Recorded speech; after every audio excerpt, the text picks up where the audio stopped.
Halo, Assalamualaikum. Kembali lagi dalam pembelajaran IPA Biologi bersama Bu Ina. Nah, teman-teman, hari ini kita akan membahas tentang organ reproduksi manusia. Organ reproduksi pada laki-laki dan pada perempuan ternyata berbeda loh. Apa sih perbedaannya? Yuk kita lihat. Nah, ini adalah organ reproduksi laki-laki.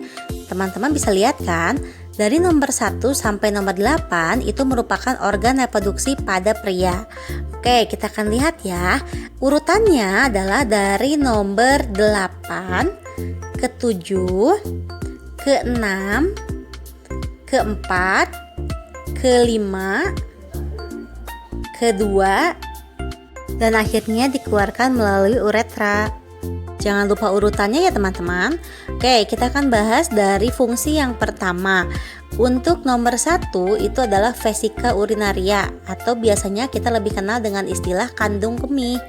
Nah, kandung kemih ini untuk penampungan urin sementara sebelum dikeluarkan melalui uretra juga. Yang kedua, ada yang disebut dengan uretra, yaitu saluran untuk mengeluarkan urin dan cairan sperma. Yang ketiga adalah penis. Penis merupakan alat kopulasi. Apa itu kopulasi? Kopulasi adalah alat untuk berhubungan seksual. Yang keempat adalah vesikula seminalis. Nah, tempat ini merupakan penghasil cairan, yaitu berupa fruktosa untuk memberi makan sperma setelah dia keluar dari saluran uretra. Yang kelima ada kelenjar prostat. Nah, kelenjar ini menghasilkan cairan yang menjaga sperma agar tetap hidup. Yang keenam ada vas deferens, yaitu saluran yang menghubungkan epididymis dan juga vesikula seminalis. Nah, saluran ini penting juga ya karena sebagai penampungan sperma sebelum dia diejakulasikan keluar. Yang ketujuh ada epididymis, merupakan saluran berkelok-kelok yang berfungsi untuk mematangkan sperma. Kedelapan ada testis. Nah, di laki-laki testis ini ada sepasang sehingga disebutnya adalah testes. Nah, testis ini menghasilkan sperma dan juga hormon testosteron. Hai, tahukah kamu rata-rata pria menghasilkan kira-kira 525 miliar sel sperma sepanjang hidupnya dan mengeluarkannya setidaknya 1 miliar per bulan. Seorang pria dewasa yang sehat dapat melepaskan antara 40 juta sampai 1,3 miliar sel sperma dalam sekali ejakulasi. Nah, kemudian kalian tahu nggak sih seperti apa sperma itu? Nah, sel sperma itu seperti pada gambar.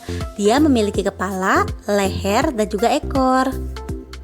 Jika tadi kita membahas pada laki-laki, maka sekarang kita akan membahas organ reproduksi pada wanita. Pada wanita, kita memiliki vagina, serviks, uterus, tuba fallopi, dan ovarium. Vagina berfungsi sebagai alat kopulasi, sama dengan penis di laki-laki. Nah, yang kedua ada serviks. Serviks berfungsi sebagai saluran yang menghubungkan antara vagina dengan rahim, atau biasanya dikenal dengan istilah leher rahim. Kemudian ada uterus, atau istilah yang kita kenal dengan rahim, merupakan tempat berkembangnya sel telur yang telah dibuahi, atau kita sebutnya embrio. Untuk wanita yang belum hamil, rahim ini ukurannya sangat kecil. Tapi jika seorang wanita hamil, rahim ini dapat melebar dan membesar hingga 400 kalinya loh. Tuba fallopi dikenal juga dengan istilah oviduct. Nah, ini merupakan saluran tempat fertilisasi terjadi. Di sini sel sperma dan sel telur bertemu. Yang terakhir ada ovarium. Ovarium merupakan tempat menghasilkan sel telur. Pada umumnya, wanita memiliki 2 ovarium dalam tubuhnya. Ovarium setiap bulannya akan menghasilkan 1 sel telur. Tapi, jika tidak dibuahi oleh sperma, maka sel telur ini akan meluruh bersama dinding rahim yang sudah menebal. Dan kita menyebutnya dengan istilah menstruasi.